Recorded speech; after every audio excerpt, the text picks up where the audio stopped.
Assalamualaikum teman-teman. Cerita kali ini tentang tragedi Malari 1974. Demonstrasi yang mengubah wajah Jakarta. Check this out video ini. Selamat menikmati.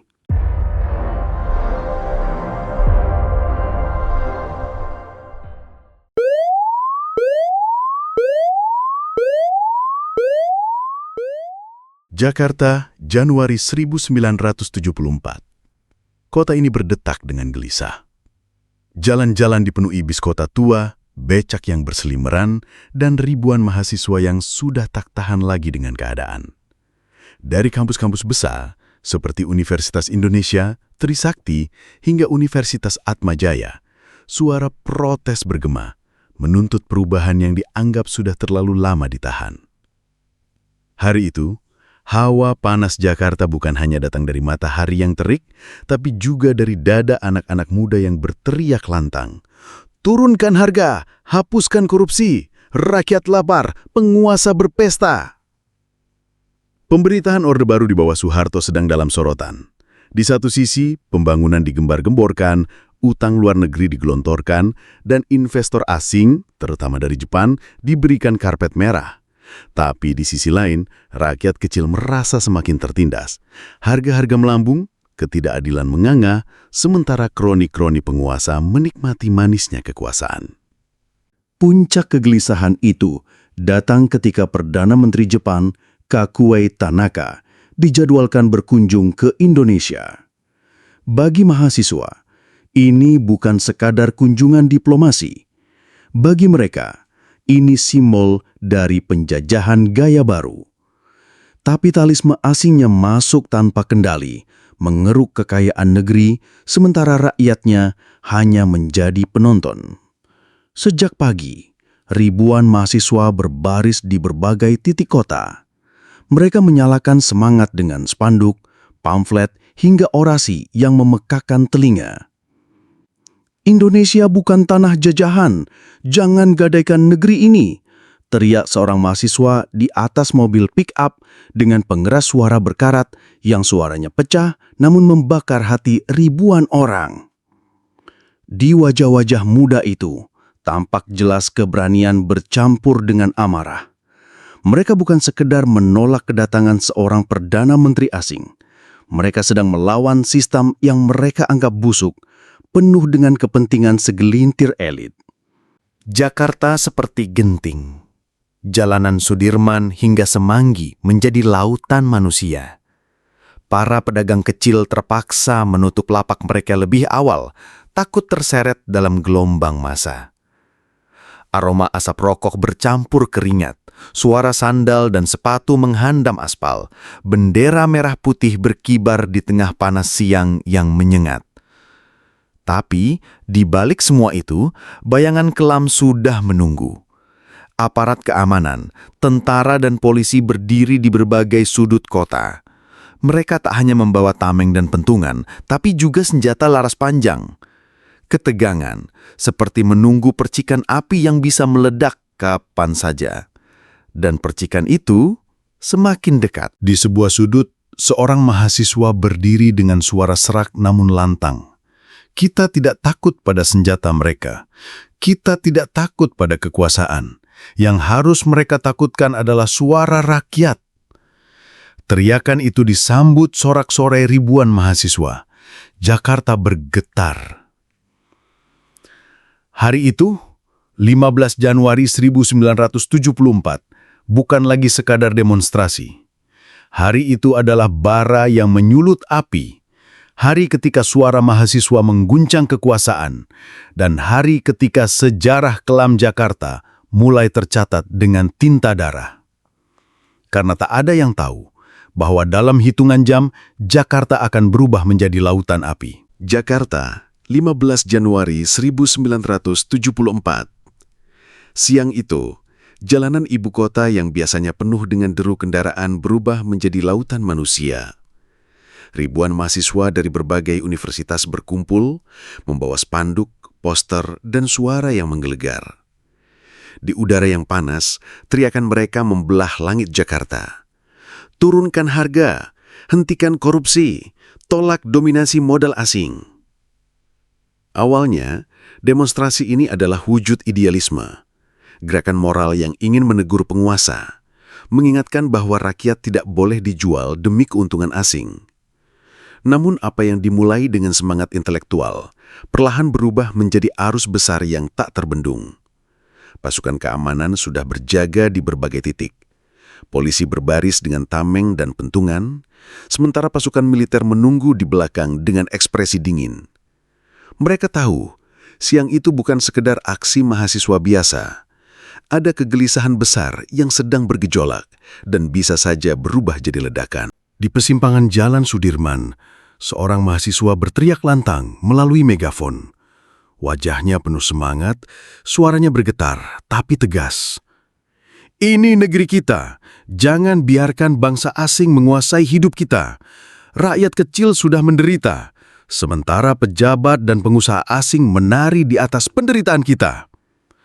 Sorakan menggema, semakin keras, semakin bergelora. Jalanan yang biasanya dipenuhi mobil dan bus, kini hanya berisi massa manusia. Gedung-gedung tinggi Jakarta seakan jadi saksi bisu, menyimpan gaung kemarahan itu di setiap dinding kacanya. Tapi di balik semua itu, ada yang berbeda. Beberapa kelompok yang bukan mahasiswa mulai menyusup ke dalam barisan. Mereka membawa kemarahan lain, kemarahan yang tidak lagi dikendalikan oleh idealisme, melainkan oleh dendam, rasa lapar, dan kesempatan. Ketika orasi masih berlangsung, sebuah botol dilempar ke arah mobil mewah yang melintas. Prang! Kaca pecah, dan kerumunan mendadak riuh. Ada yang bersorak, ada yang terkejut, dan ada yang panik. Polisi mulai bergerak, mahasiswa berusaha menenangkan massa, tapi suasana sudah mulai bergeser. Tenang, jangan rusuh. Kita di sini untuk menyuarakan keadilan, bukan merusak, teriak seorang mahasiswa dari atas mobil bak terbuka.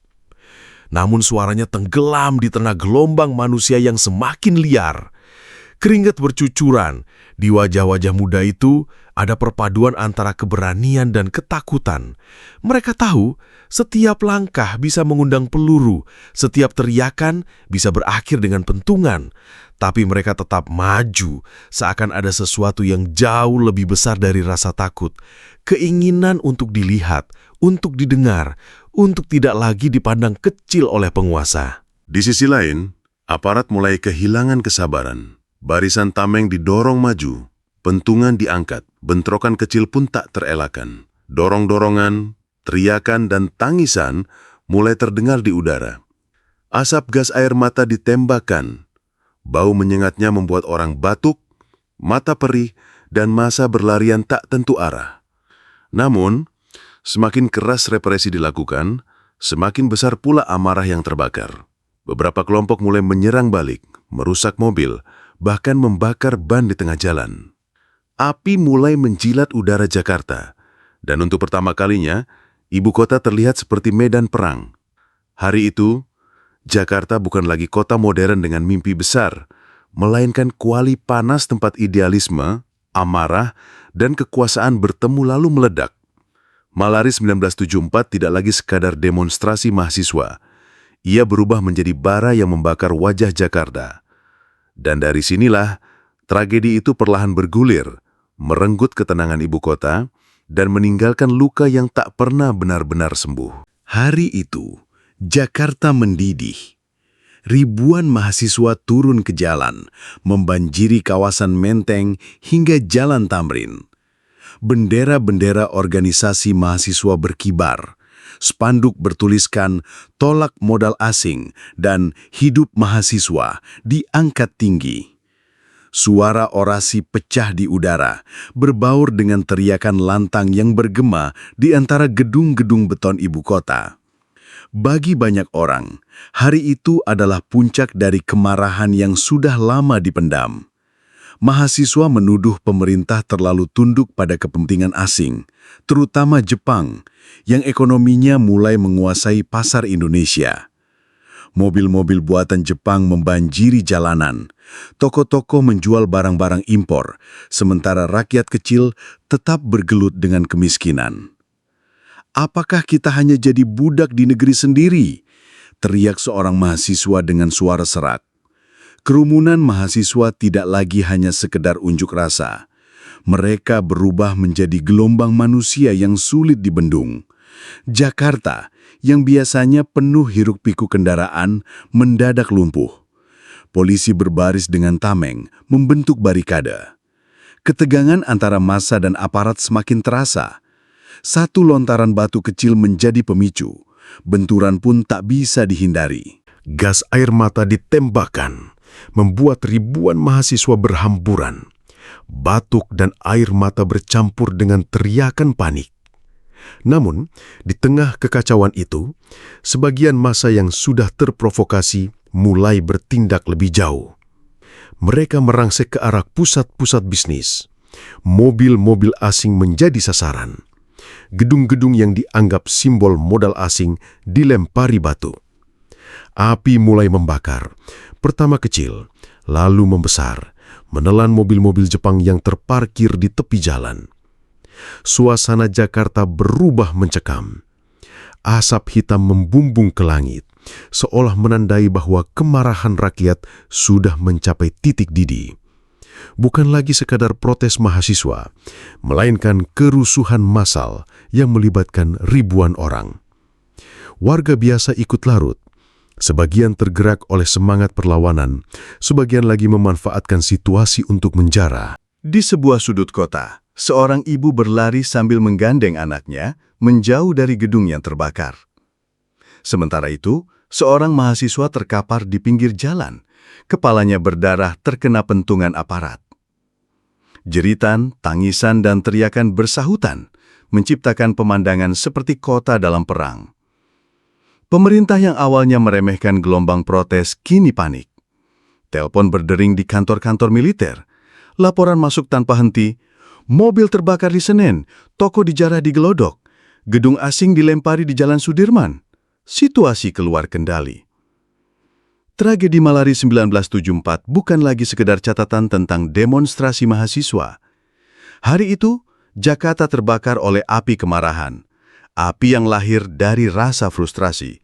Api yang menyala karena ketidakadilan.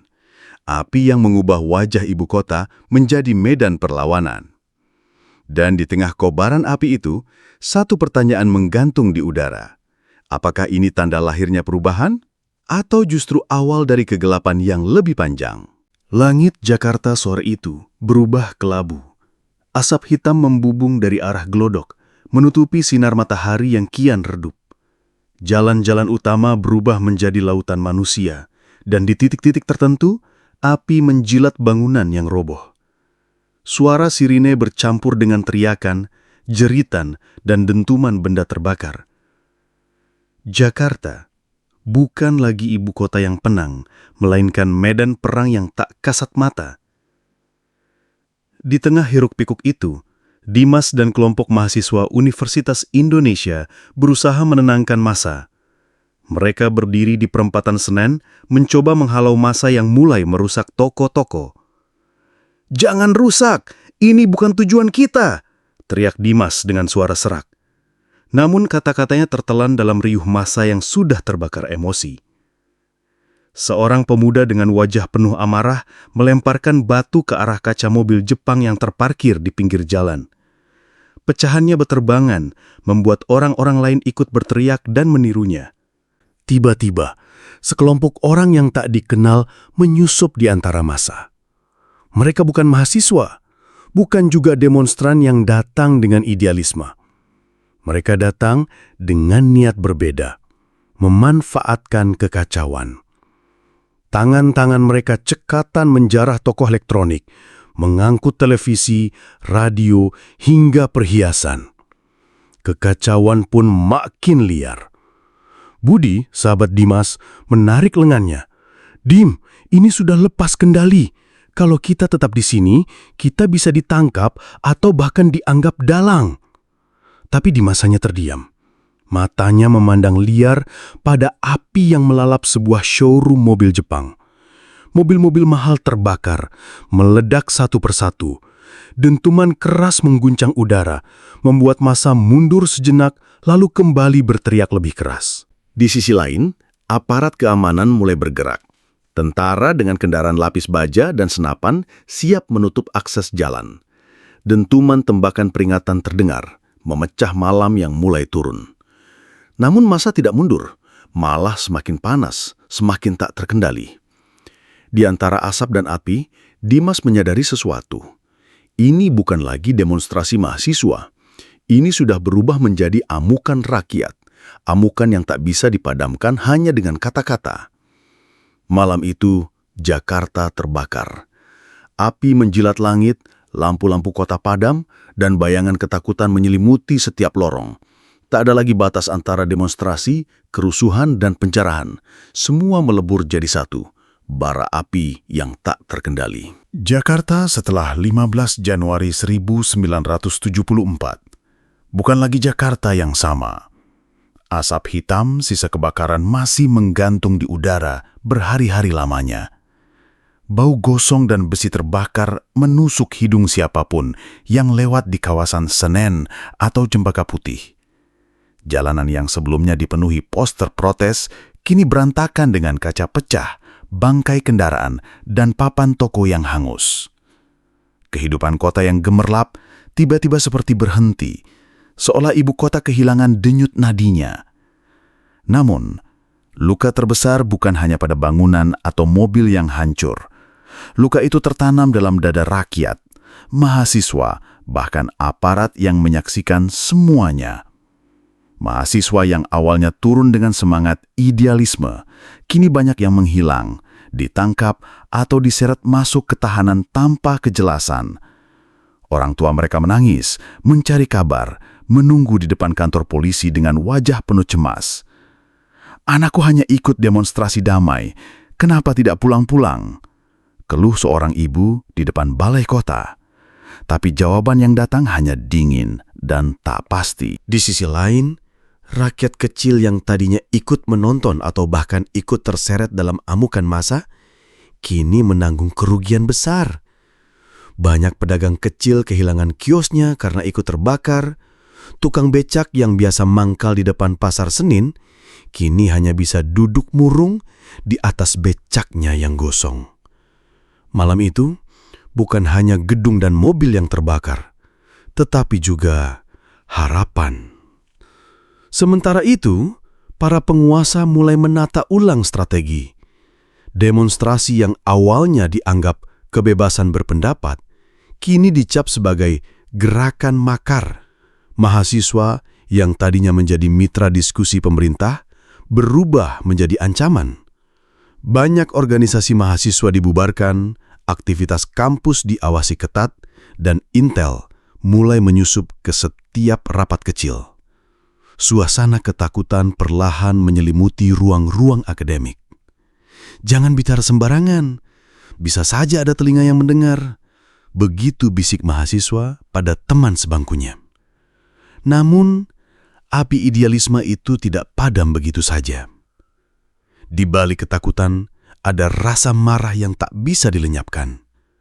Malari menjadi simbol bahwa rakyat bisa bersuara, sekaligus bukti betapa kerasnya balasan dari kekuasaan. Banyak mahasiswa yang selamat dari penangkapan terpaksa melanjutkan perjuangan mereka secara diam-diam. Ada yang menulis pamflet, ada yang mengajar di kampung-kampung, ada pula yang memilih diam tapi menyimpan bara di dalam hati. Jakarta seakan terbelah. Di satu sisi, ada wajah modernisasi yang dipoles rapi untuk menyenangkan investor asing. Di sisi lain, ada luka batin rakyat yang merasa dikhianati. Malari meninggalkan trauma panjang, bukan hanya bagi mereka yang ditangkap atau kehilangan harta benda, tetapi juga bagi bangsa ini. Sebab, untuk pertama kalinya, Jakarta melihat betapa besar murka rakyat jika suara mereka diabaikan. Hari-hari setelah tragedi, jalanan memang kembali sepi. Lalu lintas berjalan lagi, toko-toko mulai buka, dan orang-orang kembali bekerja. Tetapi setiap kali orang melewati bekas bangunan hangus, mereka tahu, di sana pernah ada amarah yang membara. Di sana pernah ada teriakan mahasiswa yang menuntut perubahan. Dan di sana pula darah rakyat pernah tumpah. Luka itu tidak pernah benar-benar sembuh. Ia tetap ada, membekas dalam ingatan kolektif bangsa. Malari bukan sekadar demonstrasi mahasiswa, ia adalah cermin betapa rapuhnya keadilan di negeri ini. Ia adalah kisah tentang harapan yang dibayar dengan air mata, tentang idealisme yang dibalas dengan kekerasan, dan tentang Jakarta yang belajar bahwa suara rakyat tak bisa dibungkam selamanya. Dan meskipun pemerintah berusaha menghapus jejaknya, meskipun berita resmi kala itu hanya menyebutkan kerusuhan, rakyat tahu yang sebenarnya. Malari adalah suara hati bangsa yang meledak. Luka yang ditinggalkannya menjadi pengingat. Setiap upaya menutup mulut rakyat hanya akan memperbesar letusan di kemudian hari. Jakarta belum pulih dari luka. Asap sisa kebakaran masih menyisakan bau hangus di udara. Kaca-kaca toko berceceran di jalan. Dan bangunan-bangunan yang dulu megah kini hanya menyisakan dinding hitam terbakar. Namun, dampak tragedi Malari 1974 tidak berhenti di ibu kota. Riak amarah dan ketakutan itu merambat ke seluruh Indonesia, bagai gelombang yang memukul pantai tanpa henti. Di berbagai kota, masyarakat mulai bertanya-tanya, apakah pembangunan yang mereka banggakan hanyalah topeng? Mahasiswa di Yogyakarta, Bandung, dan Surabaya gelisah. Mereka melihat Malari sebagai tanda bahwa suara rakyat bisa menggetarkan kursi kekuasaan. Namun bersamaan dengan itu, pemerintah juga merasakan hal yang sama. Suara rakyat bisa berubah jadi api liar yang sulit dipadamkan. Pemerintah bergerak cepat. Ribuan mahasiswa ditangkap, ratusan diinterogasi. Nama-nama besar, termasuk tokoh-tokoh yang berpengaruh dalam gerakan mahasiswa, diawasi ketat. Ada yang ditahan tanpa pernah diadili. Ada pula yang tiba-tiba menghilang dari ruang publik, tak pernah terdengar lagi suaranya. Mesin kekuasaan menebar ketakutan, agar orang-orang berpikir ulang sebelum berani melawan. Namun ketakutan itu justru melahirkan bisikan perlawanan baru. Di balik ruang-ruang kecil, mahasiswa dan aktivis berdiskusi secara sembunyi-sembunyi. Mereka bertanya, apakah negeri ini masih punya ruang untuk suara rakyat? Di sudut gelap, kertas-kertas lebaran dicetak diam-diam, dibagikan lewat tangan ke tangan, membicarakan Malari sebagai simbol luka sekaligus kebangkitan. Di Jakarta, keluarga korban masih merasakan duka yang mendalam. Ada yang kehilangan anaknya, ada yang kehilangan saudara, ada yang kehilangan rumah dan usaha yang dibakar massa. Luka itu tidak sembuh dengan cepat. Justru ia membekas dalam diam, menjadi cerita turun-temurun yang dibisikkan di meja makan. Dulu, tahun 1974, Jakarta terbakar oleh kemarahan rakyat. Namun di sisi lain, pemerintah menganggap Malari sebagai titik balik. Mereka belajar bahwa demonstrasi yang tampak sederhana bisa berubah menjadi bencana politik. Aparat diperkuat, aturan diperketat, dan sensor terhadap media semakin diperluas. Segala bentuk kritik dipandang berbahaya. Ironisnya, meski Malari dimaksudkan sebagai suara rakyat yang menuntut keadilan, hasil akhirnya justru menutup ruang kebebasan. Jakarta menjadi panggung trauma, suara mahasiswa diremukkan, gerakan rakyat dipatahkan, dan ruang demokrasi makin menyempit. Namun ada satu hal yang tak bisa dihapus. Malari meninggalkan jejak luka yang begitu dalam di ingatan bangsa. Ia menjadi cerita tentang betapa rapuhnya keseimbangan antara suara rakyat dan kekuasaan. Dan selama luka itu masih diingat, api kecil perlawanan tidak akan pernah benar-benar padam. Jakarta, Januari 1974. Api sudah padam. Jalanan kembali sepi, dan debu sisa kerusuhan mulai perlahan mengendap. Tapi di hati banyak orang, luka itu tak pernah benar-benar sirna. Tragedi 15 Januari, yang kemudian dikenal sebagai tragedi Malari, meninggalkan bekas pahit bagi negeri ini. Seolah-olah ibu kota pernah sekarat karena amarah rakyatnya sendiri. Di sepanjang Jalan Sudirman hingga Senen, gedung-gedung yang terbakar menyisakan rangka hitam arang. Aroma hangus plastik, kayu, dan kertas masih tercium berhari-hari kemudian. Mobil-mobil yang gosong teronggok di pinggir jalan, jadi saksi bisu betapa cepatnya perlawanan berubah menjadi amukan massa tak terkendali. Warga yang lewat menatap dengan wajah muram. Ada yang berbisik lirih. Inilah harga dari suara yang tak pernah didengar. Ribuan mahasiswa yang sebelumnya berteriak lantang kini menghadapi keheningan yang menakutkan. Mereka tahu badai belum benar-benar usai. Aparat sudah mulai bergerak. Penangkapan demi penangkapan dilakukan, nama-nama tokoh mahasiswa besar yang sempat menjadi wajah gerakan ditangkap, dipanggil, diperiksa, bahkan sebagian diasingkan. Poster, spanduk, dan pamflet perjuangan mereka digulung, disita, dihapus paksa dari tembok kampus. Yang tersisa hanyalah bekas-bekas cat dan bayangan semangat yang dipadamkan. Tapi yang paling menghantui bukan hanya represi setelah kerusuhan. Yang paling pedih adalah kenyataan bahwa perlawanan yang lahir dari hati mahasiswa, niat murni untuk menegakkan keadilan sosial dan menolak ketergantungan ekonomi pada modal asing, berakhir dengan darah rakyat kecil. Lebih dari 10 nyawa melayang, sebagian besar bukan mahasiswa, melainkan warga sipil, tukang becak, pedagang, bahkan anak muda yang hanya kebetulan berada di jalan. Puluhan toko habis dijarah dan dibakar, sebagian milik pedagang Tionghoa yang justru jadi kambing hitam dalam amukan itu. Mahasiswa yang dulu merasa gagah di depan barisan demonstrasi kini termenung. Mereka bertanya pada diri sendiri, apakah ini yang kita maksud dengan perjuangan? Ada rasa bersalah yang menghantui, seakan-akan idealisme mereka telah disusupi tangan-tangan gelap yang sengaja mengubah aksi damai jadi kerusuhan besar. Di sisi lain, penguasa tersenyum kecut. Tragedi Malari jadi alasan untuk memperketat cengkeraman. Kritik mahasiswa dianggap ancaman keamanan. Demonstrasi dianggap potensi makar. Jakarta setelah Malari menjadi kota yang lebih sunyi, lebih terkontrol, lebih penuh pengawasan. Mikrofon di kelas-kelas kuliah tak lagi sebebas dulu. Diskusi mahasiswa sering dibubarkan sebelum sempat dimulai. Ketakutan merayap, menempel di dinding kampus, menyusup ke dada mahasiswa yang dulu berani.